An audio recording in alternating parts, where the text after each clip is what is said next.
welcome to the latest episode of Talking Loud. I am the host, Andrew Brauer, or I like to kind of go by CynicTheCritic, but for the sake of the podcast, I will just call myself Drew, however you want. And today we have our usual Talking Loud members. We have the Anglophile Gamer, aka Bossy. Okay. We have Yoshi Player. Yo, what's going on, everybody? I'm in here again. And Yoshi Player, that was my new test intro. And we have MuppetSpot. I'm muppetspot, and I'm really hungry, and I'm really hot. And we also have two special guests with us today. That's right, we have two special guests. The first person that we have today is somebody who likes to go by the name of WildKirbyAtrox. That is me! Yeah, that's me. I am here. You all see my drawings or read some stuff I posted on DeviantArt. That's... yeah. Our other guest that we have today goes by the name of MrTyeDye, or however else he wants to go by. Who you may know for peeking through the fourth wall. Hey, yep, that's me. Awesome, cool. So now that we introduced ourselves, let's talk about the newest episode. And we got quite a bit to talk about, as we have 4 regular episodes and a half-hour special. And all of them you can see, even though one of them hasn't officially been released yet. But of course, it's been leaked. In fact, some of these episodes have been leaked before they're even released. But let's just say this. I'm sure by the time you're watching this, the episode will probably have been out anyway, so it doesn't really matter. Let's just say this By the is the time- week of leaks. Yep. Well, by the time we're recording this, it's leaked. Right. So today we're going to be talking about head pose anxiety, the mad scientist, Deal Me Out, Frenzy, and the half-hour special, Tripped. Yes! So let's get started. We're first going to talk about the episode Head Poet's Anxiety. Luann teaches Lucy how to manage the ups and downs of pursuing a life in the arts. Now, what did you guys think of this episode? Absolutely brilliant. It was Beautifully told. Sorry, what? You know, after Season 3 has had so many episodes that have just been outright mediocre, I gotta say, this has been a breath of fresh air. And not just great, I'll talk about it in a bit. I have some choice words to say about this. I mean, it's second best for me. I think Road You Nowhere is still my favorite episode of Season 3, but this is second because I thought this episode was fantastic. Not only do I think it's Lucy's best episode, but it's easily Luann's best episode. Yes, it's better than This was the episode that actually got me to legitimately like Lucy as a character. I always found her kind of alright, but I got her appeal for the longest time, but now I finally actually like her because of this episode. And It's the episode that made Lucy also my favorite Lori's character. and Lenny's opinions. My opinion on Lori got completely screwed by fan opinions, so that's by the point. Hey, Boston. What? Not allowed. Just shut up. Damn We'll it. get to that later. Yeah, I mean, like, when the plot was first announced for this episode, I was like, Luann and Lucy paired up together. I mean, they were paired up previously in Burn the Feud, but I mean, like, together for an episode, it's like, that could be interesting. We will see how this turns out. The two have really great chemistry together. I mean, they're polar opposites. Luann's more cheerful and happy, and Luann's more brooding and dark. The two, they play off each other really well. And it really manifested in their relationship. Lucy is quiet and reserved, and Luann is naturally loud and vibrant. So it's natural that the latter would become a mentor for the former, and when it comes to performing, because Luann's a natural born stage prima donna. She's exactly the person Lucy would need to get the confidence to go up on stage and perform. Yep, because let's face it, Luann does a whole lot of performing. I mean, yeah, we had something like Funny Business, and kind of went on from there. Right, I mean, because, like, unfortunately, for people, how they view Luann, it's very polarizing. Like, and unfortunately, what made Luann so polarizing are the April Fool's episodes, because you either really like them or you really hate them. I actually kind of like the I do April Fool's both. episodes, though. Or you're split about like, some of outside them. those episodes, Luann hasn't really gotten an episode where, like, I mean, she's only had, like, 2 episodes where they kind of developed her. It was Funny Business and No Laughing Matter. But not a lot of people liked No Laughing Matter. Yeah, honestly, Head Poet's Anxiety made me dislike that episode even more, because one of my issues I have with it is that it showed that Luann just can't take criticism to heart. I mean, well, it's more like she can't really take criticism all that well, and if anybody says bad about anything about her comedy, she'll just give up. This episode shows that she's somebody who learns. She's somebody who, like, in the backstory, they show that, like, when she was starting off doing comedy, but she wasn't really doing that great, and she had to try and, like, you know, get over those criticisms and just improve on what she's good at, which is her comedy, which is what led her to graduate from Clown College or Clown University. I don't know what they said here in the episode. I think that was a joke. I think they just referenced that from Simpsons. And then start her own business, and it showed that, and I like that she implemented those same ideas for Lucy. This is what I wanted to see from No Laughing Matter, but I didn't, and I'm glad that Headpoint Society did this, because I thought it was great development for Lucy, and it also gave me more insight into Luann. Not to mention, I think there was some. Not to mention, I thought there was some really solid comedy in this episode, like like when Lucy was performing for her siblings her poem, and then like Lola heckles Lucy, and then like Lucy pretty much ends up like giving her like a response back as a burn, which she describes it as being more moved by Lynn's farts. Yeah, I kind of get where she's going, like, oh look, it's Lynn toilet humor, but it's not the joke, it's just part of it, so it gets a pass. Yeah, I also found it kind of amusing, the two parts that we got of like Lynn Senior, like seeing like Lucy smiling and then like Lucy looking, and it's like, yeah. Oh, Lucy's doing something nice, get a camera or something like that. I thought it was if I might say something about that, that's weird because haven't we seen Lucy smile and stuff before this episode came out and everything? Yes, but not in Lynn Senior's presence. Too much. The only joke I didn't like, unfortunately, comes from Lenny. With that blog joke where it's like, yeah, yep, it's another Lenny joke that doesn't work because it's like, Everyone's you're like, supposed oh to be a no, ditz. no.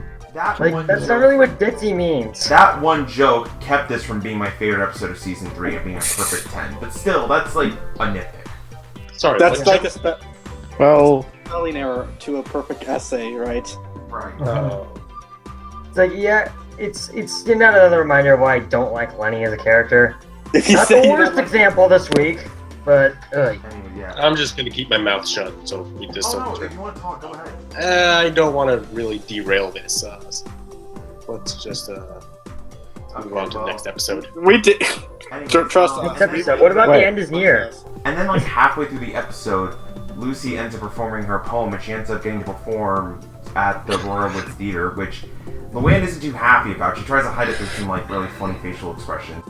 Yes. Earlier in the Not episode, sleeper face. I mean, you even had it as your That's average where at she's one point. coming from with the jealousy, so it's not awful.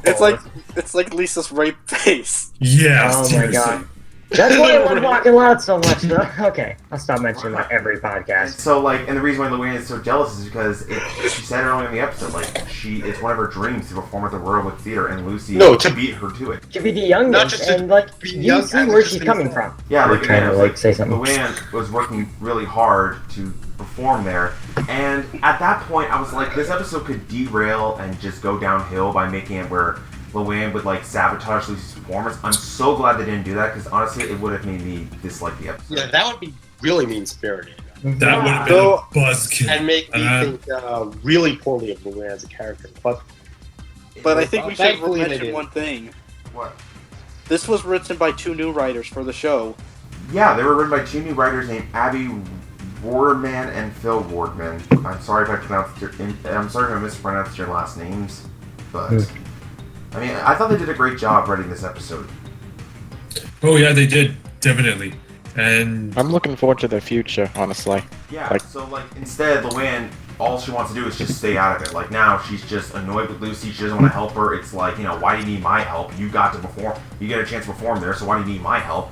And so Lucy now is kind of like wondering what's going on. So that's when Lincoln tells her. And Lucy, yeah, Linky Boy had to fill her in on what's going on with Luann and everything. So Lucy feels bad, you know, and now she's saying like, you know, I don't want to perform there because it's been your dream to perform at the Royal Woods Theater, and I don't want to take that away from you. And that's what I love what this episode does. They never frame either character as the antagonist. They're both equally flawed. Unlike other episodes this Right, past like they're season. very human characters, which is what I like that they did here with this episode, is that how they've written Luann and Lucy, they never made them as being overtly exaggerated. They made them characters that had flaws, but you were still interested in them, and you understand how they were feeling. Luann hears about what Lucy did. Now she feels bad and she's like, okay, you know what? Get your dress on, you're gonna perform there. And Luann decides to just put her pride aside and help Lucy because it's like, you know, she's my little sister and I helped her, you know? I have to do this. The ending with the poem, right? Okay, yeah. He you just guys- shows you her guys can appreciation. talk about that. I don't have much to say about it. He just shows her appreciation in the most beautiful I way think possible. they could have gone a little further than just showing Luann's reaction, but I think it's fine. I think that was the perfect way to end it. I recently took a writer's class about how to end things, and sometimes the little thing is just that's how to make a perfect ending. Like Luann's reaction, like she's about ready to cry, and I'm like, that's where you should end it, right? No stupid joke at the end, no nothing. It was like that was the perfect ending, right? Just stop it there, right? Right, which subtle isn't really in the Loud House's name, which is what surprised me about this. Now, that being said, I don't love the ending. I think the ending is really good, I really enjoyed it, but I have to admit, it's a little bit cliche that Lucy's poem that got her to perform there happens to be her appreciating Luann. It's like, kind of cliche, but you know what? Well, I like to think I'm that not going to bag on it too much. I still really like it. Well, I like to think that, you know, it wasn't going to be, but once Lucy heard about how upset Luann was getting, she decided to change it at the last minute. I mean, if they did that, it would have made sense. I mean, we don't really get that, but... I like how it's ambiguous. I'm not You gonna don't complain know. about it too much, because I still think it was a really good way to end off the episode. I liked how it was ambiguous because you don't really know what could have happened, right? Right, yeah. And because, well, here's the thing. Loud House can be a little unpredictable at sometimes. Am I the only thing set? Yes. Oh, well, I don't know. Yeah, I thought they were gonna do some... But as far as, like, I mean, as far as head points anxiety goes, like I really do love the episode. Like, it's by far and away one of my favorite episodes of this season, and I think a lot of people are going to agree with that. I don't really see anybody hating on this episode unless they're an intense Luann or Lucy hater. It's Like probably my my Godfather. favorite episode of the season to date so far. It's not as great as some of the best of the previous two seasons, but you know what? For a season that's been really kind of all over the place so far, it's a nice breath of fresh air. Yes, I want to see more episodes like this, because for me, this is what makes me And love at the least- show so much, is when we focus And now I on finally like characters Lucy. and get more of these slice-of-life episodes. And let's just hope these episodes don't get derailed like some past episodes we got from seasons 1 and 2. Oh, good lord. Anyways, I mean, did you guys have anything else you want to add to this episode? Well, I want The to end say is ear something. gag? I don't know. Yoshi has something to say. I just I wanted to save some choice words for the end here, but yeah, I gotta be honest. This is probably my favorite episode of the season, and in a different way. can see. In a different way too, because it connects with me with how I usually behave. Like, you know, how I'm usually very nervous about sharing my thoughts out there and trying to take criticism. And this episode connects me in a way where I find it I find it incredibly relatable, because these are the similar struggles that like someone like me would usually put up with, and you know, trying to learn how to get better and accomplishing your goals, but also doing your best to help a lot of people. This is something that I myself have gone through, and to see this episode dive into that concept, I appreciate it more than I think it deserves, honestly. Like, I love this episode, but I think it's one of those ones where I appreciate it so much to where I think it definitely deserves my spot as favorite episode of season 3, and also one of my favorite episodes of all time. It's just that relatable, that powerful, that just that perfect to me. I love it so much. It's just it's perfect. It's definitely my favorite episode of the season, Awesome. Cool. and that's all I had to say. Okay, so... Well, ranking. Yoshi, what's your ranking? My ranking? Well, if you follow my channel, well, I usually rank things on like Garbage House, Average House, Glory. Of course, it's a Glory House episode. 10 out of 10. Absolutely. 10 out of 10 Glory House. That's my final score. It's my favorite episode of season 3. I've said that twice. Okay, I'll stop now. I'm sorry. I love this episode so much. Okay, moving I on. think we all love this episode. We all do. It's Yeah, just we gonna all be a do. little different here on out. And after how like mediocre season 3's been so far, this feels like a breath of fresh air. Yeah, Mediocre. just like I I thought said, season yeah. 3 has been awesome so far. Yeah, seriously, why don't... Very few duds. I think we all have different opinions, so let's not really... Different Oh strokes. yeah, for, we'll get into different opinions later. Oh boy. different strokes for different people, right? Right. Well, I don't really have much to say about head pose anxiety other than the fact that, well, it's just one or two loud sisters actually bonding with one another and everything. And I don't know. It's like just, I feel like something like this is kind of long overdue. But this, I don't know. Do you guys think it's kind of long overdue? Something like this, kind of, maybe? I don't know. Yes, I mean, I want to see more episodes like this, and I know it's become overdone at this point, but give me my Lenny and Luna episode already. I want to see another episode about the twins, or maybe even another Lana and Lincoln episode. Even I don't know. I don't know. Froggold is probably my favorite episode of the entire show, so definitely I'd like to see that again. I wish they did the Frogwell approach with No Way Out, but that's a whole nother discussion. Yeah. Anyways, let's move on because we've got 4 more episodes we got to talk about. So let's get the Mad Scientist. Lisa gets invited to work at an institute, and she soon gets away from her crazy family. What did you guys think of this episode? It's another Garage Band, but unlike Garage Band, this one didn't really piss off a lot of people. And I think we all know why. I like Lisa, but nope. Well, it was a better version of Garage Band because yeah, Lisa's a but little If you kid. didn't like GarageBand, you might like this one a little more, but even then, that's not really saying much because it's not that great. Even for being a Lisa fan, just no. Well, I I'll say can this. relate to her personality, and I just no. I'm done. I want to say this. Mad Scientist, I would take this over freaking Making the Grade any day. Oh my goodness, it reminds me of Spider-Man 3. absolutely. Making the great Everyone- was I think everyone has just grown to dislike Making the Grade. I think I know the alternate. Spider-Man 3! I mean, I didn't like it the first time I watched it, and... so I know obviously my Jackson opinion hates changed. it. Jackson hates that episode, and also Jackson, if you're listening, I'm gonna get you. Anyways, Mad Scientist, I do agree with you, Muppet. I think this is a better version than GarageBand, which, I mean, I know I talked about the episode in a previous podcast, and I want to do a full review on it so that people don't think that I hate it simply because of the lunacy. Have more so to do with Lori and other things with it, but I'm not going to talk about it. For Mad Scientist, I think this is a better version, and I think they get some of the things they do with this episode, they handle it a lot better than GarageBand. Mainly with Lisa and the whole thing of her moving out of the house and away from her family. I thought it was much better executed here. It's handled better here because, you know, she's much far away from her family, and of course, to top it all off, she's only 4 years old. So, you know what? It makes her situation so much more believable because in GarageBand, like, it's so simple. First off, Laurie's almost an ad. And the other thing, the other key difference between GarageBand and the Mad Scientist is that, you know, when Lori started getting, you know, lonely, it was played for laughs. You know, she's falling down while she's doing yoga, and then she more for comedy. I feel like for Mad Scientist, Don't mention Lori farting. they're still trying. We're gonna get to Lori farting later in the podcast, but for Mad Scientist, it was played more for drama.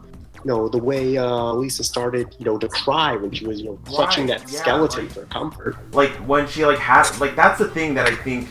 Yeah, like with Lisa missing her family, it feels more genuine. I feel, even though I will admit that for the first half of the episode, I really didn't like Lisa, the second half made me feel more sorry for her, because it's like, like, she can't fall asleep, because, like, Laura usually reads her a bedtime story. No, more realistically, it's Lori reading the story to Lily, and Lisa's just listening in and stuff. Right, yeah, and then, like, when Lisa has a nightmare, and she runs out, she realizes her parents aren't there, and she needs to cuddle with a skeleton, and she cries to sleep. And honestly, I feel sorry for her. I mean, like, that was kind of sad. And you want to know something that I find a little disturbing? Maybe it's not too disturbing to many, but that one scene where they inject the ice cream into sprinkles and stuff. I'm like, what's up with that? Yeah, that was kind of I feel weird, that's really, like, kind of... No, I think I mentioned this during I a mean, it's a cartoon. They can get away with that shit. I At least this is funny in a very ironic way. Loud houses are way worse than before. There's one thing I'm still wondering ever since this episode premiere. How does Lisa go to the bathroom? Well, right, it establishes that Lisa goes to bed in a onesie, which, here's also something else that, fun fact, someone pointed this out, that after she couldn't pull the zipper up from behind, she then flipped the onesie behind where the zipper's in front of her. I don't know who pointed it out, but, like, I was like, oh, I never noticed that. That's interesting. Speaking of that zipper scene, like, why did I have to throw in the butt checking? Why did Yeah. Okay, so Everyone there's one major issue I have with the episode, and it's an issue. Well, I don't want to say an issue, but it's something that happens to the climax that I think is going to divide all of us. But here's like the things that I have in this episode: is that I think it's a better version of GarageBand. They handled the whole thing of Lisa missing her family a lot better. However, unfortunately this episode has the same problem with GarageBand. I didn't find it that funny. Like, there's one joke that I found amusing, and that was the peanut butter and jelly thing where she couldn't figure out how to make it. I thought that was amusing. That was pretty amusing. I found the thing where she ran away from the sprinkles injection kind of amusing because I'm weird. Nice callback to what you gonna call it, the peanut butter and jelly to baby steps. Yeah, nice callback to baby steps. I didn't realize that. Right, but unfortunately, like, I didn't really find anything all that funny. Like the two scenes of Lynn farting, I was like, I guess that's funny. I don't know. Haha, Lynn. It's not the fart so much as her reaction to it. Like, yeah. It's more like Lynn's gross. Get it? Yeah, I do. And it's not fun. Oh, whatever. that was weird. Like she takes pride in it. That's kind of funny. Yeah, and the whole onesie thing that could have been cute, but I'm just like, why do you have Lenny teach her how to do it? It's like, I get it, Lenny's stupid, but I don't know. Yeah, Lenny's stupid. Get it? Yeah, I do, and it's still not funny. At this point. Oh, you. Just take out the butt shaking and we'll be good. Seriously. Stupid. Also, Can I say the ending? not yet. And then we also get a musical number, which I don't know what's going on. Why are we giving musical numbers to each sibling that isn't Luna? I mean, I'm kind No, Luna got a musical number on Roadie to Nowhere. Yeah, she did, but now it's like, okay, we had this in Mad Scientist, we had one in Tripped, which we're going to talk about later. I don't know, I mean, I didn't really care for the song all that much, and honestly... Lord Joe Miller isn't that great. It wasn't horrible, just didn't find it necessary, except I did kind of like the Noble Gases line after reading about the irony about it. Except Like, that noble gases don't have an odor. Yeah, which is kind of what I liked about it after I read out. I was like, okay, it's the irony that I like in it, in that line. Though, I don't know. Though, Laura Jill Miller cannot sing sing as as Lori. I can see some people liking it, but for me, I personally didn't care. Now, Hmm. the thing that I think people are going to be split by is there's one more gag I wanted to mention. I don't even know if it's a gag or not. The whole pie chart thing, and she mentioned she loves West Coast rap. I'm like, is this supposed to be a callback to Potty Mouth? Because it's like... Yeah. I think it's something they just threw in for Californians. Because Californians love their West Coast rap. I'm just like, I guess they're trying to make this a running gag with her character. I don't know, I personally didn't care for it, but now, the climax of the episode, where Lisa admits that she wants to go back and live with her family because she misses her family, but unfortunately she says that she can't leave because, quote-unquote, ruin her reputation in the science laboratory, and so her solution, which is something that she's been working on for most of the episode, just travel back in time to the day before and pretty much just reject the offer. Now, I don't know how you guys feel about it, so just let me know. It's kind of weird and pointless. I don't have a problem with it personally. I mean, they foreshadowed it from the very beginning. She was working on time travel. Like, why would they introduce that element if they weren't going to have her actually use it? Well, I don't know. Maybe pointless is not the right word for it. I don't know. Maybe she... It was a cop Out out. of nowhere. That's the word I would be looking It's for. not out of nowhere, though. And from the very beginning of the episode, she was talking about, creating a time travel. No, it's a cop. It's more like a cop out ending. Yeah. Okay, I see both sides in the argument, and yes, I do agree with you, MrTyeDye. They were hinting at it throughout the episode, but here's the issue I take. It's not with the foreshadowing. That makes sense. It's the fact that it just doesn't really fit tonally with the show. I mean, I get it. They've had some weird elements here and there, like the trash monster from Tor and Peace, and Oh, some God. robots here and there. But for the most part, the show has mostly been grounded in reality, which is part of the charm that I have with this show. I mean, because there isn't really... I can only think of maybe a few other shows that would be similar to Loud House. Otherwise, most cartoons are basically more fantasy, science fiction based. So when they added in the whole time travel thing, I was just like, I don't know, it doesn't really fit tonally, and honestly, I kind of feel like it hurt what could have been a really good ending. But again, I understand why there are people who really like it. They find it really creative and interesting. But for me, I didn't really like it. Let's move on. Nope, I think I got everything I wanted to talk about. All right. There's Yoshi, a you have cupcake anything? thing, but it's not that major. So yeah, I mean, for Mad Scientist, it's a better version of GarageBand, and I think Lisa is getting better as a character. I don't hate her all that much. I certainly like her a lot better than I did in Season 1, but still, Friend or Foe is still my favorite Lisa episode, hands down. Box. No, we're not doing this. It's actually pronounced. French I origin. pronounce it as So Crow. AUX means the I'm O saying it's sound. fine still. If I may O say is a something. word of French origin. Okay? If I So- may. Yeah, this wasn't that great. My score, 5 out of 10, average house. Alright. It's Again, better than GarageBand, but not by much. If I may say something about the At mad least this episode didn't scientist, piss me off. I kind of thought the callback to Lincoln making Lisa's PB&J sandwiches was kind of cute. And it's a nice callback. It shows that there's some continuity. yeah, because it's called back to babysitter. Right, so I mean, I'm glad they did that, but This episode, Lincoln and Clyde worried that they may be too old to still be playing a savvy. What do you guys think of this episode? This I'm was kind of split Alright. on this one. Well, I really like the ending. Everything else was just kind of meh. Honestly, this is all I'm wishy-washy. this episode was alright. I didn't hate it. I- Honestly, I think if you've enjoyed, here's my preference: is that if you've enjoyed any of the Clink and McCloud episodes, you're most likely going to really like this because it's more or less just the same. Even for being a I Clint McLeod episode, it's disagree. passable, really. I can live with it. It does have elements of development. Trust me, we've had worse Clank and McLeod episodes on there, and you can already think of one example right off the bat just from me saying it. Okay, so yeah, I mean, and again, I don't hate this episode, but I mean, when it comes to Clink and McCloud episodes, most of them don't really get a score above a 6, and there's only a few episodes where I can have them be like good, you know, like Intern for the Worst, Baby Steps, and Out of the Picture. Although in the latter case, that episode was only good because of Lol. What about Are You For Real? Good. And Argue For Argue Real. For Real. I get people don't like that episode. I understand, but I don't know. I still liked Argue For Real. Actually, The thing I that's think that was one examples of the thing that sets, In Turn for the Worst and Baby Steps is apart from, episodes like Feel Me Out is that, Lincoln and Clyde fulfill very distinct roles. They feel like two separate characters. My main problem with Feel Me Out is that they're just interchangeable. Right. That's been the problem with most Clink and McCloud Right, episodes. 'cause, like, No, unfortunately, again, most- In Turn for the Worst and Baby I said Steps. They have most. them in conflict. Okay, most. That's what it was.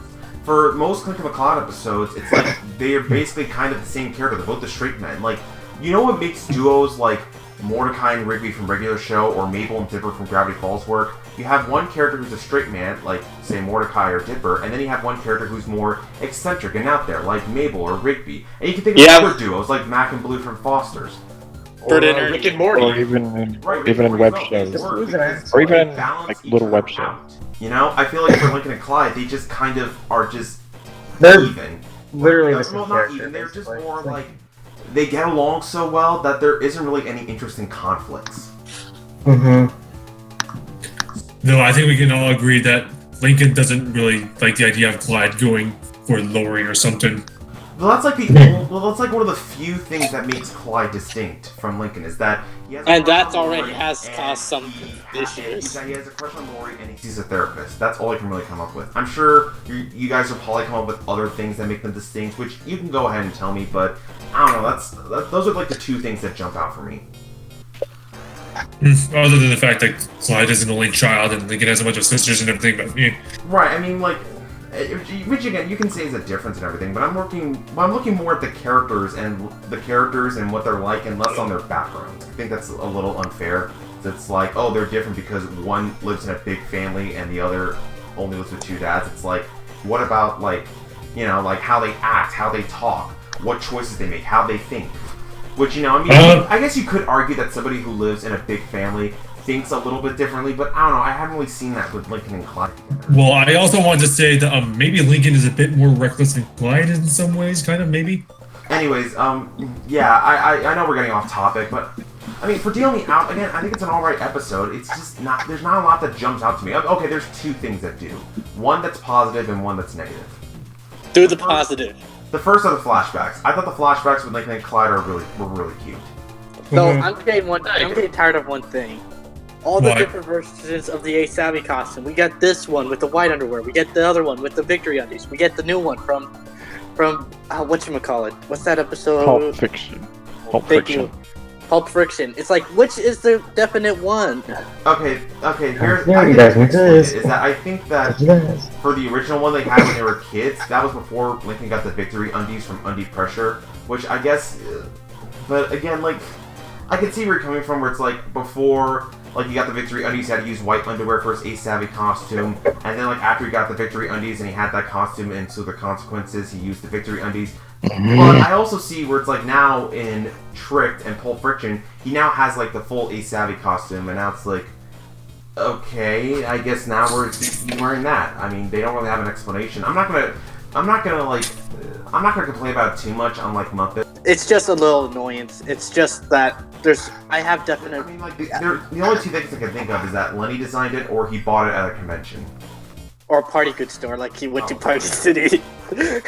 I'm saying Lenny designed it for him or something. I don't know. That's what I would say. I mean, if there was a deleted scene that showed that, then I would have found that pretty cute. But it's not confirmed. Anyway, thing that kind of, I don't know, about Deal Me Out, that one kind of threw me off a little bit. On the one hand, the flashback scenes are nice and cute. The ending got to me as well, in a good way. But also, the thing that Lincoln and Clyde do was in giving up an Ace Savvy because they wanted to be with the cool kids or grow up or whatever. That kind of bugged me. That whole thing, which, I never see where the message of this episode's gonna go. Is that like, oh, they see that only little kids are into Ace Savvy. And then at the end of the episode, it's like, no, like, older people are also into Ace Savvy. I mean, I'm not gonna hate on the message. I thought it was executed fine enough, but I don't know, it doesn't really do anything interesting. Just forgot the most important thing. We forgot to mention. We forgot to mention Flip. Oh yeah, Flip. Just like Flip, yes. Yeah, just like with net gains, Flip really ends up stealing the best scenes in the episode. Like his whole Oh yeah, he did. multiple businesses and whatnot. I thought it was really amusing. He kept changing up his place and everything. Yeah, Flip's always fun. Yeah. Seriously, Because he's such an better. underrated character. Although, can I bring up one problem I had with the episode? What is it? Yes. Well, another problem anyway. The pacing really fell off. Like, we see Lincoln and Clyde, trying all these new activities and failing at them, and then it's like, okay, time to sell our stuff. And I'm just thinking, wait, so did they get good at those activities? Like, Or what happened in the interim? Yeah, and then like in the second half, it's like the second half of the episode ends up spending most of the time where Lincoln and Clyde are together, and then they're like, I gotta use the bathroom, and then they secretly do something related to Ace Savvy, and then there's like, oh, I gotta go to this place, and they do something Ace Savvy. I agree. I thought the pacing, but it has to also do with the story. It doesn't really do anything that's interesting, and I didn't really find the episode all that funny either. Really, the only amusing scenes I found here involved Flip. Unfortunately, I didn't like it involved Lana. Now, before you assume that it involves the scene with the flashback, that's not what it is. It's the scene where like Lincoln and Clyde ask Lana, like, hey, can you teach us about auto mechanics? And then Lana laughs at them, and it's like, oh, you're serious. I don't know, I just thought that was just unnecessarily... It's like, is the joke supposed to be that Lana, who's a 6-year-old girl, is laughing at two older boys who want to learn about auto mechanics? It's like, I don't really find that funny. That didn't really faze me at all. I kind of saw that coming a mile away. Yeah, not only is it predictable, again, it just feels unnecessarily mean, and it just, honestly, I don't know, it just didn't really... And unfortunately, the rest of the scene wasn't really that funny either. So, I mean, again, I think the episode's alright, but... And I'm not going to hate on it too much. There's not much worth hating on it with. I mean, if it came on TV, sure, I'll watch it. I don't like it, but... It's like one of those episodes where you watch it and you're just like, yeah, I'm glad I watched it once, but it's not something I want to watch again. It's passable, but it's not great. It's passable, but nothing spectacular. 6 out of 10, average house for me. Let's all agree. Baby Lana was cute. Seriously. I don't know what you guys think. Yellow and honestly, I think was still cuter, Although I like Lana more. Yeah, but... So, Any can final I words just you wanna say add to the something? episode? that I What? realized. What? Can they stop relying on Lynn being like the main force of like she was the one who starting the conflict or starting the main thing? Like Lynn starts. This is getting kind of changed. At this point now, I'm just not surprised. It's like, it's Lynn. We're just going to have to get used to it. It's like, fans like this about her, and complaining about it isn't going to do anything, so I'm just not bothered by it anymore. Moving on, since we don't have anything else to add to the episode. Oh boy. There you go. Let's talk about Frenzy. Oh Dun, boy. dun, dun. That having Controversy friends has over begun. means getting special privileges and take advantage of that. Based on what you guys just sounded like, I can already tell that we're going to be very split. So what do you guys think of friends? I thought it was fine. Yeah, I'm with tie-dye. It was fine. It was kind of meh. Real. I went back to it and I'm just like, this doesn't. It doesn't piss me off. It doesn't really do anything bad. It's just meh, and it feels like something I'm just gonna forget. It's not like Not a Lot where it pisses me off. It's not anything that. No, it's just kind of blah. I don't really. It's just meh. Forgettable, really. I just think this was written on like a quick day where they just needed filler. Yeah, I mean, Just- honestly, yeah. I don't often say this because I don't want to come off as just somebody who doesn't take reviewing all that seriously, but this shit sucks. I'm sorry, but I did. Yeah, like no, this no episode. surprise. It's not the worst. First off, for people saying that it would be as bad as All in the Family, it's not as bad. That episode is still the worst. Oh, not nearly. no, hell no. Oh no, no, no. I can at least say there are 3 things that I like in this episode. 3. Unlike All in the Family, where I can't name a single thing I like about it. 3 things. What? The first is a plant joke that I found kind of amusing, where it's like, after the whole fight, where it's like, I want to watch this TV channel, and Rita goes to the plant channel, and then like, it's like, now we watch the plant grow. I don't know, I found it kind of amusing. Kind Yeah, of feel like well, Bob Ross. The second thing that I liked, most of the episode was told in a flashback. I thought that was a really interesting story idea. The problem is that I didn't think the story was that good. I feel like this idea for it being told in a flashback would work really well in like a different episode. I can see why. And the third thing I liked is that even though I think the message wasn't executed all that well, it's still a good message to send to viewers, where it's like, you know, instead of fighting over what we should all do, why don't we just, like, you know, come to an agreement where we like take turns, or like do something where it's like it's fair for everybody.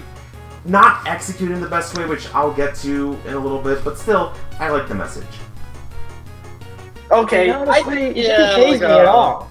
Like the second half of the episode was just like a cameo fest. Which It, I Yeah. it was don't really have basically the same jokes It was nice. over and over, and it's just kind of whatever. I think the cameo fest was just there to be like, look, see, here's so and so, piss off Loud House fans. I know. And honestly, I didn't care.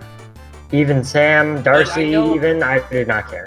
I know other shows have a bunch of cameos, but we get the world built around them. Like, oh, they're established already. Like, say, The Simpsons or Family Guy, we already know about those background characters. Like, I'm using Ollie Williams as my example.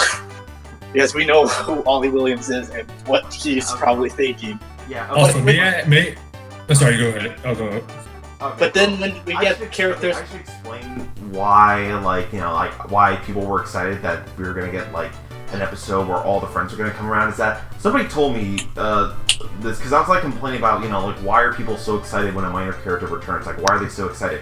And I was told why. It's because something that fandoms often do is that when a minor character or a background character shows up, a lot of people will suddenly start, like, creating ideas for what that character is like. They'll create backgrounds for them, what their personality is like, and, like, kind of like create their own universe surrounding what this character is. Like, many people thought that Margot would be, like, Lynn's own version of Clyde and would be the more level-headed version of Lynn.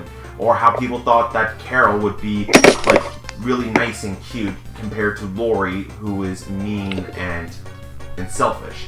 And I've even seen OCs created over background or minor characters. Or in their- one episode. That's something I want to say. That's something I want to say because, like, what the frig is? And apparently, this is common for a lot of fandoms, like, especially in, like, fandoms like My Little Pony. I think I don't Ryan think said it's it. a problem, really. If anything, I think it's, you know, kind of cool. What the I'm not frig gonna is hate on it too much, because honestly, hating on it is just kind of pointless. It's just like they enjoy doing that, so why should I hate on it? You do I you. just, baby. I don't know. I'm just being a dunderhead. I never understood why they take No, back.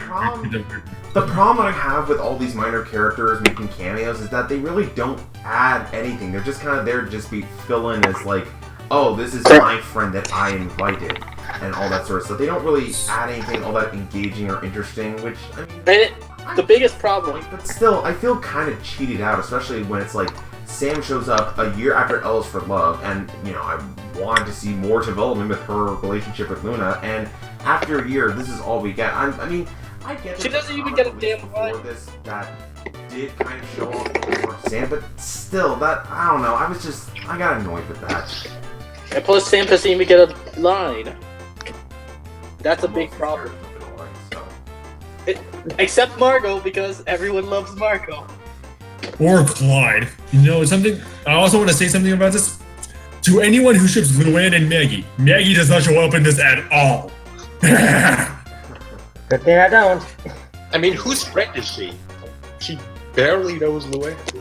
Right. I always Exactly. You're proving my point. Where it's like Maggie shows up for a little bit, and a whole shipping is created of Luann and Maggie. All this. Or you have all people. Like, these details around Maggie. All of this is created. You're pretty much proving my point. Yeah. So, and now that's not one of my issues I have with the episode. And unfortunately, one of my main issues I have with this episode, and this is something I've been having with a bunch of episodes, is that honestly, I'm not really a fan of the episodes where the siblings are fighting. Most of them, I don't know, I just don't find them all that enjoyable. Maybe. I don't think it's. Sorry, you go. I think it might be because how different people react with their siblings. Like, some people are only children. Right, and again, humor is subjective, so if you find this funny, then cool, if you find it funny, I'm not going to complain about it. It's just that I'm still viewing this from my own taste of humor, and aside from that plant joke, there was just nothing funny here at all. It felt like the main joke this episode wanted to do was just have every single character be unlikable. Which, again, I can see people really enjoying this, but I'm still basing this on my opinion. I just didn't like it. I don't really think they were unlikable. They were just, being kids. Go back when I was a kid, I tried to get special privileges by having friends over too. Well, I think because most of us were loners as kids. Yeah, and I grew up with multiple different siblings, so I know what this is like, but another issue I have with these sort of episodes with the siblings fighting is that they just kind of write every single sibling as acting the same. Like, most of their personality is stripped away, and they just kind of end up acting like kids. And then there's a big problem I have. They end up acting like kids who took advice from Angelica from Rugrats on how to get what you want in life. I thought you'd never seen Rugrats, Drew. No, I saw Rugrats when I was a kid. Then who didn't see Rugrats? In other words, this could be mob mentality. Right, so, and again, people will defend this by saying that, I relate to this because me and my siblings were like that. You know what, that's cool, People will defend it by saying that, it's funny, it's amusing. That's cool, awesome. And as far as the rest of the episode goes, okay, there's the ending of this episode where it has the message. I'm sorry, I like the message they were going for, but there are two problems I have with it. First, it felt really slapdash. It just seemed like they wanted to deliver this message in, the final 30 seconds, where it's quick, we have to throw in the message. And then, they still had some extra time, so it's let's throw in this joke where the parents are oh, we invited our friends for dinner, so we can pick out what we want. So it's I don't care if that's part of the joke, where it's they're acting like hypocrites just so they can get what they want and they play the friend card. I don't know, it just botched the message of the episode for me. But why were you be surprised by that? The parents have always been warped in some way. Parents, why do you have to play the friend card? Well, to be fair, the parents have always been warped in some way based on past episodes. Right, which people will say, they have 11 siblings, so their minds are kind of warped because of all the craziness and chaos and whatnot. So it's but, I've already talked about all the things I don't like. I've also put out a full review for it, explaining everything else that I don't like about it, so I'm not going to go too much further into this, so I'm going to let you guys continue. I think this would have been stronger. Lynn didn't start it. That's my biggest problem. It starts because Lynn brings over Margot, and it just starts a molehill effect, which... Okay, here's the question. Do you think it would have been better if Luna started it, if she brought Sam? No, I think it would have been Honestly, much harder. no. No, I think here's how I think it would have worked better. If we didn't even if we just saw Lincoln bring Clyde over, and then Lincoln realizes he gets special privileges, I think that would have made the episode much stronger, right? It was an accident, basically. Like, what if everything happened out of accident instead? That would have think- been much. That would have made the episode a lot better, because then we would at least understand that, you know, this wasn't their fault. And they end up letting their selfish tendencies get in the way. Where, I mean, which, that would be a little, that would at least be more understandable. Whereas I think, right from the very get-go, everyone is just a selfish asshole. I agree, MrTyeDye. I see where you're coming from, where it's like, you know, as kids, like, I would try to get special privileges and whatnot, and I'm not gonna hate on that, you know? I understand. Right, I mean, like, and again, like, even though I got along well with my siblings, I will admit that my younger brother, for a couple of years, bullied me quite a bit. Nowadays, we get along really well, but, you know, it happens. Like, siblings aren't always gonna get along. It's impossible. The issue I take with it is that I feel like, instead of just having, like, you know, 2 or 3 siblings or 4 kind of, like, acting selfish and, like, going at their throats and whatnot, they have to add all 10 of them, and I would say 11 except Lily. Yes, and exactly.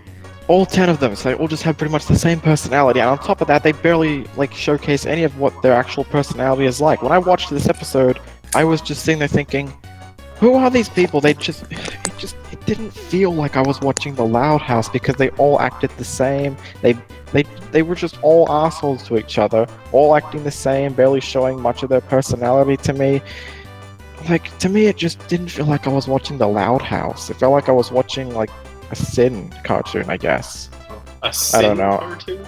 It felt like I was watching a torture cartoon, like one of those cartoons where, like, it's in a, like, dark environment and everyone's a jerk to each other. I mean, That's like, what it felt like to me. But that same complaint, I would also apply that to episodes like It's a 4 Times Loud House and The Sweet Spot, which, yes, I get why people defended them, because they also can relate to it. Like, for Sweet Spot, it's like, you know, I want to have the best seat in the car and whatnot. And It's 4 Times Loud House, it's like, you know, I want more money than my siblings. And I get those defenses, which is why I can see where both sides are coming from. Also, may I say something a little bit? Earlier, when you said that siblings aren't always going to get along, I hope some of you people out there who think Luna is Lincoln's guardian taking note. I hope you guys are taking note on that. Yeah, that's a stupid trope. I may love Luna, but that's a stupid trope. I gotta be honest. But I mean, so like I'm gonna let anything else you guys want to add? Nah, let's move on. Well, anyway, Got one more, right? Yeah, we have one more. Trip. yeah, Which is oh, Trip. well, I would give it a 3 out of 10 in Garbage House rating. Again, I don't think it's as bad as Brawl in the Family, but it just didn't work for me. And you know, and don't say, oh well, there are episodes where the siblings can be silly. I'm not saying it never worked. It can work, like in Sweet and Sour, for example. Stuff like that can work. It's just when you have them all just doing it out of selfishness, when they barely do anything to show their personality, that doesn't make it possible for me. Right, but you could also say like the reason why they're doing it, being selfish, is for 2 reasons: to make it relatable for anyone who's had a sibling, and also, you know, to be intentional for the message. But even then, like, it all depends on execution. Oh, and also, this episode finally decides to make Lenny and Luna actually interact with each other, and guess what? They're just dicks to each other. Thanks, Loud House. Everyone's being a jerk to each other, so I'm with you. I don't like that. Yeah, but that I always wanted to see an episode with these two, and they decide to make them jerks. Oh, because they're the nice sisters. Yeah, dumb tropes. I don't even like Lenny as is. And I can already see, like, also people defend Frenzy because it's like, you know, it's exaggerated, it's crazy, it's over the top. And I have nothing against crazy, over the top episodes. I can name off a bunch of episodes that I really enjoy for being crazy and just made purely for comedy. Sweet and Sour. Sweet and Sour, Undie Pressure. One Flew Over the Loud House. Fed Up. Or Fed Up. Cover Girls. Sorry, Muppet. And I guess Bridge Too Far, even though I'm not big on that episode, honestly. Yeah, I like I know I don't like it, but I like it that episode. worked better than this. Yeah, I'm Right, alone. so, I don't like that so it's episode. like, again, I have nothing against episodes that are purely made for comedy and just to be exaggerated. But just like what I said before with the whole message thing, it's like it depends on execution, which is what I had an issue with for Frenzy. But again, I can see why people would enjoy this episode. I'm just not one of those people. So, moving on, since I think we all given our word on that episode. Yep. Let's talk Let's about get to the big episode that we've had, the first half-hour special for Season 3, Tricked. During a road trip to their vacation destination, everything that can go wrong for the family does. So, what did you think of this episode? I actually enjoyed this one. Can I just say something? Go ahead. Not only was this the first special I didn't like, it was the first time a season actually kicked off with a bad episode. Yeah, I'm sorry. Yeah, I didn't like think this we're all one. gonna be split on this because, unfortunately, like me and Yoshi and I think Muppet are in the minority because so far a lot of people have been loving Tripped. And just like with Frenzy, I get why. Just like with that episode, it's crazy, it's over the top, you're not taking it seriously and whatnot, so... I thought it was a lot of fun. I just Yeah, think it me too, was just okay. I'm not. So Not looks like great, we- not so bad. Looks like we are split with this episode today. 50-50. Yep. So, I mean... Yes. Then there's me in the middle. and here's the thing, is that I'm not against road trip episodes. I think, or just road trip plots in general, I think they can work. You know, they can work really well for comedy, but it depends on, like, your taste in humor. It's like, a great example for me for a great road trip movie is Planes, Trains, and Automobiles. Planes, Trains, and Automobiles. I was just about to say that. Yeah, like, I love that movie, and... I'm gonna watch for it. me, it works because I thought a lot of the comedy was really memorable and spot on. The chemistry between Steve Martin and John Candy worked really well. I enjoyed their characters. There are even some tender moments towards the end of the film that worked really well into the film. And there are a number of moments from that film that I can remember to this day, even though it came out, like, what, over 30 years ago? And it's still considered a comedy classic to this day. Oh, yeah. I mean, I've seen it pretty recently, and it does hold up really well. Yes, yeah, it does. However, for Tripped, what it reminds me most of is that really terrible reboot sequel, I guess, to Vacation. I don't know. It's the National Lampoon's Vacation. They made like a really bad sequel or reboot like 3 years ago. I saw it and it was garbage. That's kind of what it reminds me with this episode. Instead of sex jokes, just put in potty humor. And yeah, it's like There was a lot. Go ahead. Yeah, there were like a lot of fart jokes, usually at Lori's expense, but Yes. Can I thought just there say were some something though? jokes that what? Like, okay, what are some of the jokes that you really enjoyed in the episode? I actually want to hear what you really I thought that the running joke of them constantly leaving Lily behind was really funny. Yeah, it was kind of on the I neutral standpoint with that. disagree. It was just an That example of one's... Rita being I a don't bad know how to mother. feel about the Lily isn't When really I that first funny to watched me. it, it was kind of funny at first, and then it just kind of got That old. joke got really old quickly, and it's like... I kind of like Lisa's breakdancing during the montage. It was Oh yeah, that was. Like, I just found it more amusing. It wasn't really funny. I just It found was it interesting. kind of funny. I suppose it was supposed to be a callback to Potty Mouth because Lisa likes rap songs, I guess. She likes to Uh, play it sounds songs. really And of course she did it in Mad Scientist as I well. guess the joke Yeah. is supposed to be like, you wouldn't expect a 4-year-old scientist to love rap, so it's like, I mean, okay, I can see where it's coming from. There were a few jokes I liked personally. Or they- Well, of course, I'd say the best character in this episode is Mr. Grouse. He had a few amusing moments, but Yeah, even he then, appeared, like, at the he's very not beginning. good. He's just okay, and that's not really a good thing. I mean, like, it's not like Mr. Grouse at his best, like Jobs. Oh yeah, definitely. That was his best episode by far. Yes. Yeah, but like, the problem I have here is that I kind of feel like they really are trying to make a lot of the comedy work by just being as random and as possible, and also by making the characters just come off as kind of really dumb. I gotta be honest. Yes. Oh, Every God, character God, don't is- remind me of that. I mean- Actually, I kind I of mean, want to you ramble, should, but whatever. you should get a sign that everyone's done because at the beginning of the episode they're all doing a conga dance. Congo dance, and it's like, Which is Oh, like, no, that. why? It's a vacation, a party. Because they're excited for their vacation. Excited, That you're doing doesn't it that matter. way? They're being idiots, and it's not Weird. funny. Again, humor is subjective, and you find it funny and awesome, but it's like, Yeah. is this supposed to be funny? I don't get it, but...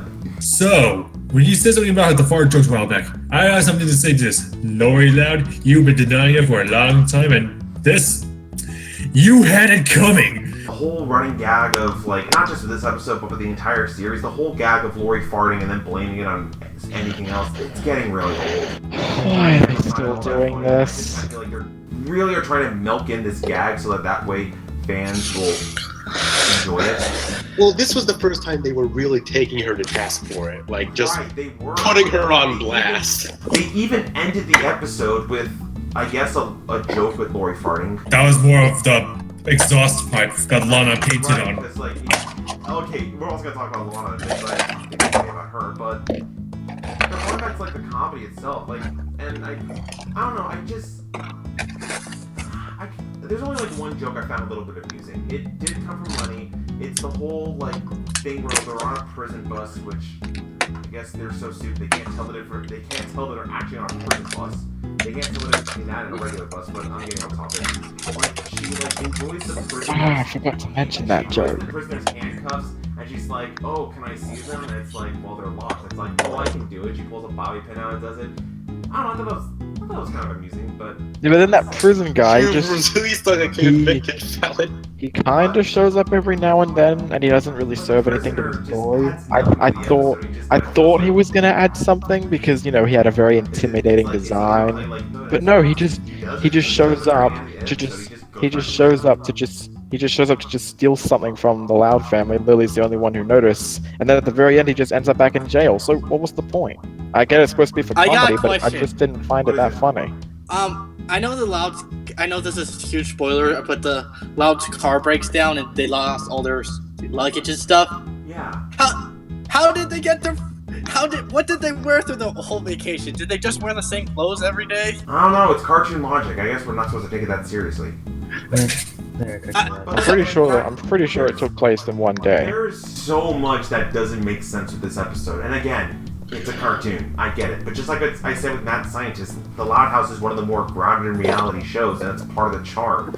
But there's so much here that just doesn't make that much sense. First of all, they find the crop duster plane, and Lana can just easily fix it. Yet she can't fix one of the doors on Vanzilla, and it's like, okay, you can fix a crop duster plane that's been there for many, many years, possibly, but you can't fix a simple car door. It's like, Okay, now you're making me a little But I'm no mechanic, so maybe that's a lot harder than it looks. I don't know. I was actually I was at the mechanics the other day. I'm like, is it hard attaching the car door? And he's like, no, it's easy. right, it's like what? Oh, okay, it's like then. a wrench and some bolts, or I don't know, like. Yeah, it's just like you have to just do a little.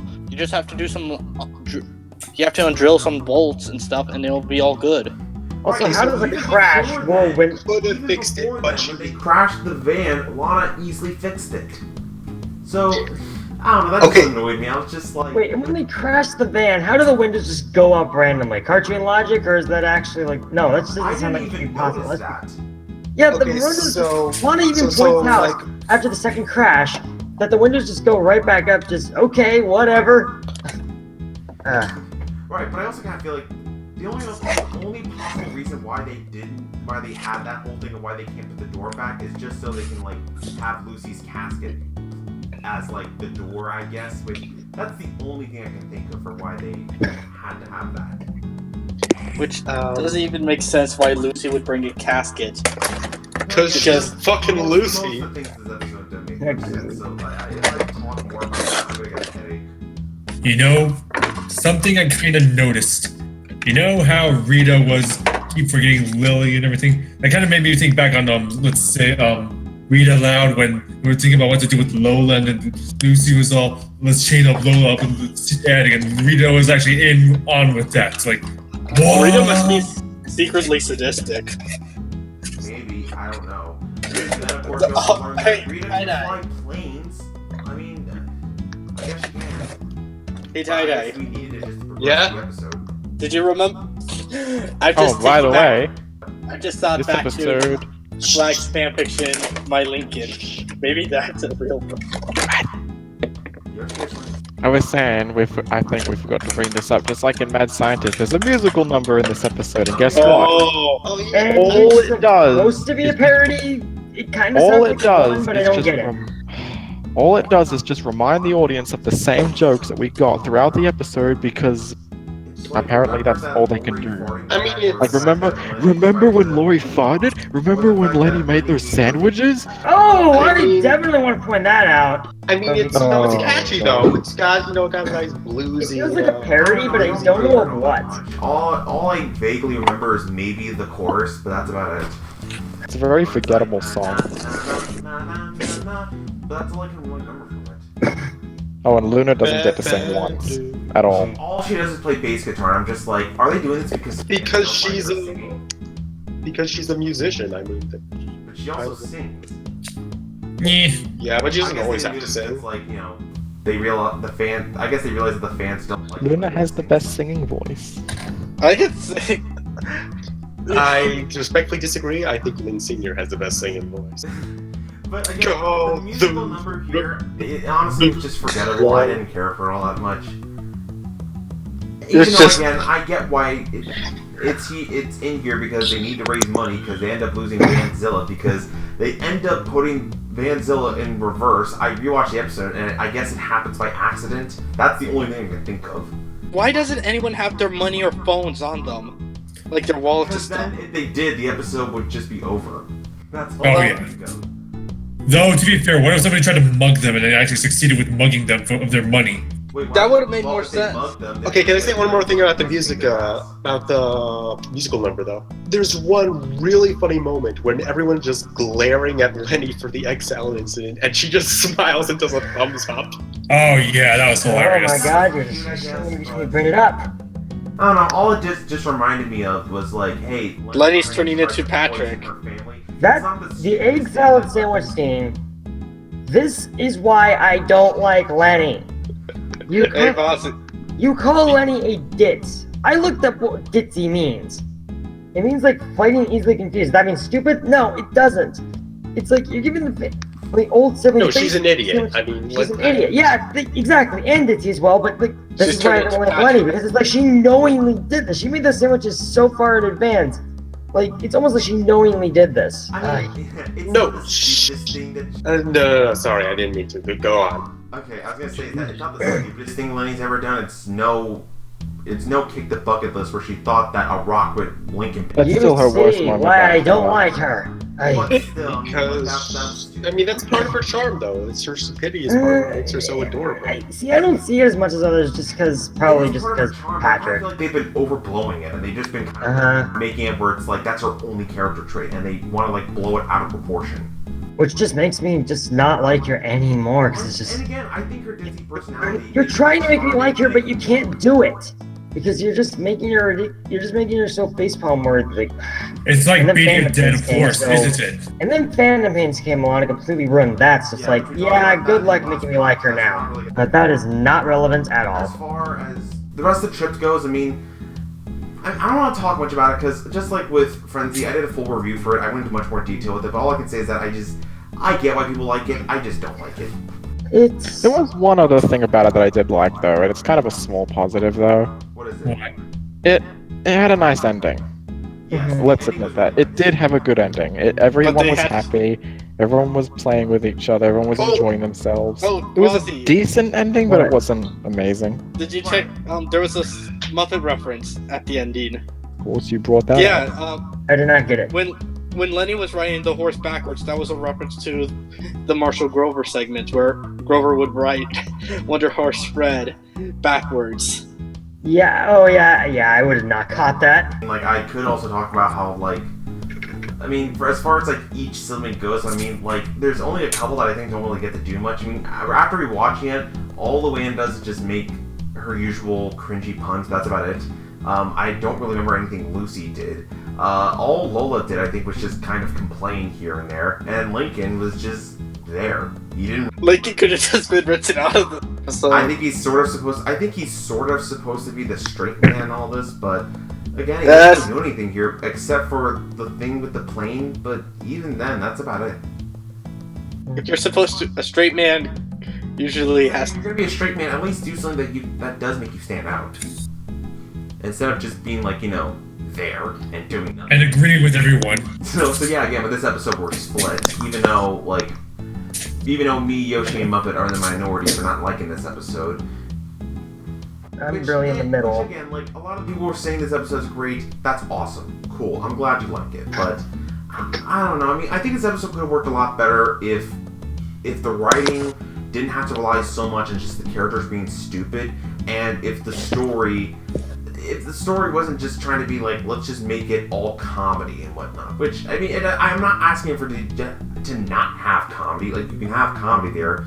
But what made Planes, Trains, and Automobiles so great is that we did care about the characters. We did care about, Steve Martin and John Candy.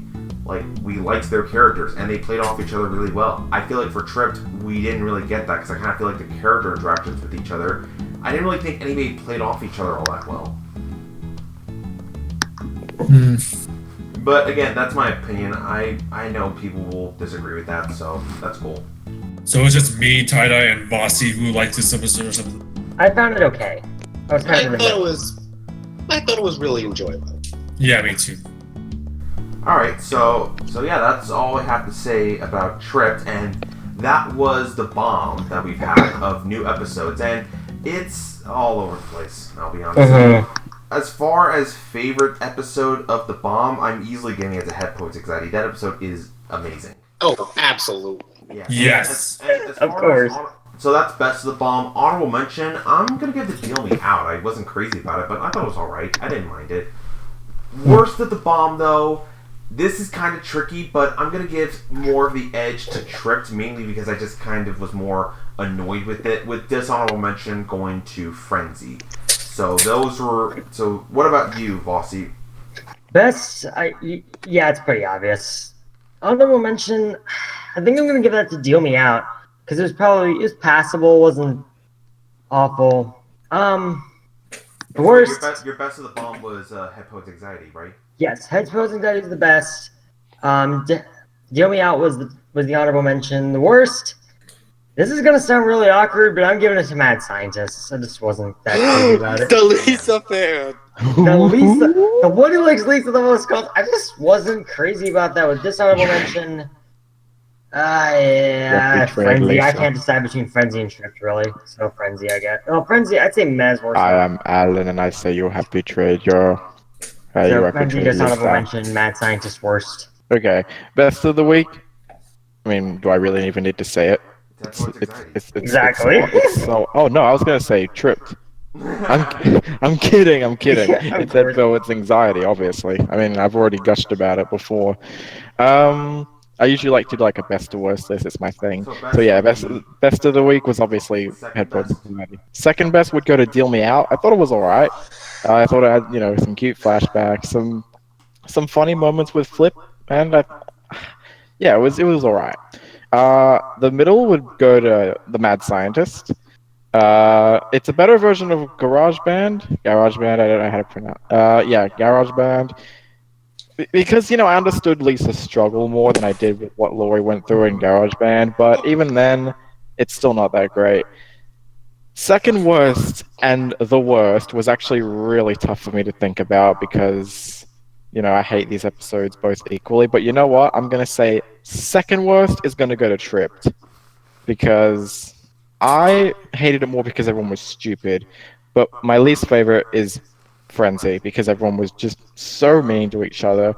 I don't think it's as bad as Brawl in the Family. Don't get that impression. Nothing will ever be as bad as Brawl in the Family. I doubt that they'll ever make an episode as bad as that. But Frenzy. Well, yeah, probably. But yeah, still, it wasn't that great. That's my least favorite. Okay, Muppet. I'm sorry. I'm yelling at the people at customer service right now on the other line Oh, okay. So, because my stupid pop broke. I'm gonna sue Funko. But anyway, best of the week is going to go to the episode everyone says it's already the best. Head Poet's Anxiety. Yeah. Oh, maybe it's Honorable mention will be Deal Me Out because I'm a sucker for conventions. I like conventions. I go to conventions. Weirdly enough, all the time. Alright. Worst of the week. I know I'm gonna get a lot of shit for this, but I'm gonna say Tripped because it was really tough. But Tripped's worst because it goes on for so much longer. Yeah, it's 22 minutes, so it's longer. Yeah, And the second worst is Frenzy.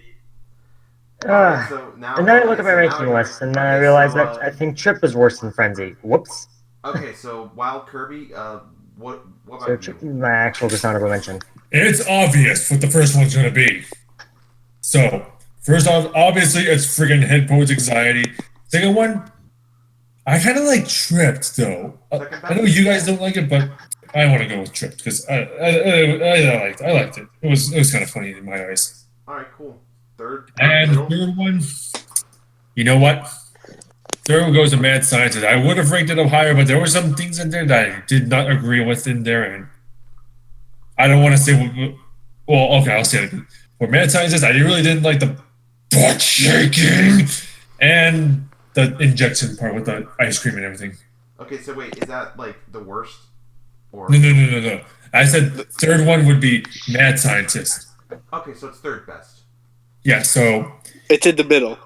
yes. Okay, so And as for let's see. so for second worst.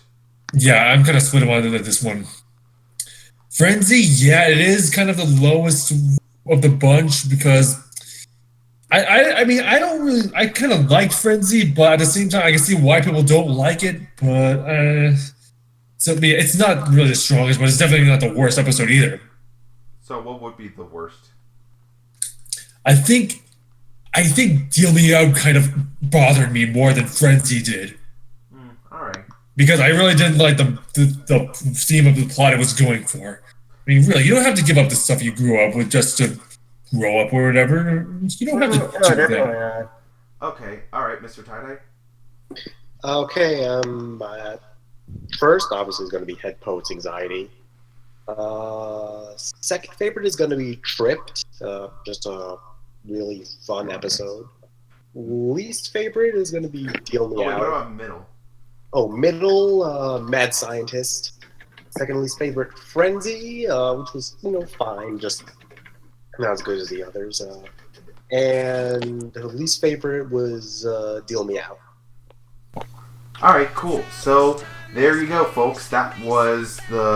Those were our thoughts on the newest episodes Shit, that what's we my got. freaking ranking list? So thank you all for watching, and hopefully soon we'll have another new podcast where we talk about the newest episodes that may or may not be coming out at the end of June. They've been announced, I think, for like around the last week of June, like June 26th, June 28th. I think that's when they announced them. Like I don't know. We'll have to see. But like when they come out, we'll record our next podcast and we'll have it out for you guys. So look out for that. And like tell us in the comments below what you thought of these episodes. Like we always enjoy. What did you think of this episode? What did you think of this podcast as well? Right. Like leave your comments down below on like what you thought of our podcast, what you thought of the episodes we talked about, and whatnot. We always enjoy hearing you guys talk about these episodes. Also, make sure to leave a like and subscribe to Talking Loud. We've just reached 200 subscribers, so we're definitely getting somewhere, I think. I don't know, but 200, that's definitely a start. And also thanks to we want to thank our guests, WildKirbyAtrox and MrTyeDye for being here. It was a lot of fun talking with you. And until next time, I'm Andrew Brauer. Anglophile Gamer. I'm gonna go rewatch Head Pose Anxiety because I loved it. Oh wait, no, I'm sorry. I'm Yoshi Player. I'm pissed off at Funko right now. And I think I also said that. Never mind. I got to copy my. Alright, fine. And we'll see you guys next time.